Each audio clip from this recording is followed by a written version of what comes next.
एक घने जंगल में एक बुद्धिमान शेर रहता था।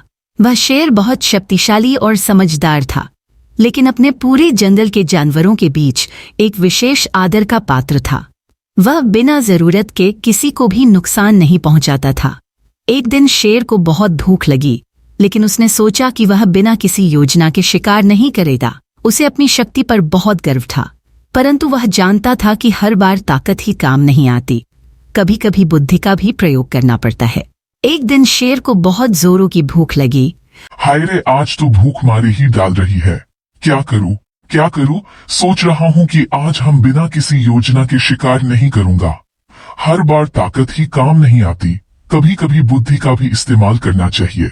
आज बुद्धि का उपयोग करके शिकार करूंगा। उसी जंगल में एक चालाक लोमड़ी भी रहती थी।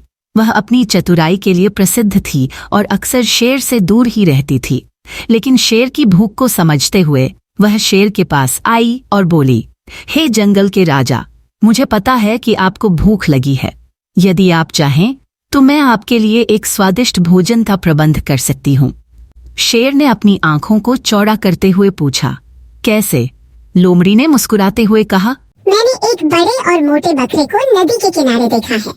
अगर आप चाहें तो मैं उसे आपके पास ला सकती हूँ। शेर ने सोचा कि यह तो बहुत अच्छा विचार है। उसने लोमड़ी की बात मान ली और उसके साथ नदी के किनारे चल पड़ा। जब वे नदी के पास पहुंचे तो लोमड़ी ने शेर से कहा, आप यहीं छुप जाएं, मैं उसे आपके पास लेकर आती हूँ।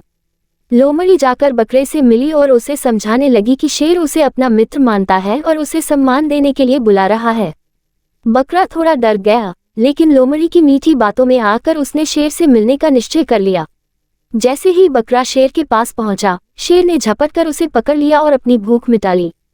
शेर ने खुशी खुशी लोमड़ी को धन्यवाद दिया और उसे कहा, तुम सचमुच बहुत चतुर हो। इस प्रकार शेर ने अपनी शक्ति और लोमड़ी ने अपनी बुद्धिमत्ता का उपयोग करके अपने लक्ष्य को प्राप्त किया। दोनों ने एक दूसरे की क्षमता का आदर किया और मित्र बन गए। इस कहानी से यह सीख मिलती है कि केवल शक्ति ही नहीं, बल्कि बुद्धिमत्ता का भी महत्व है।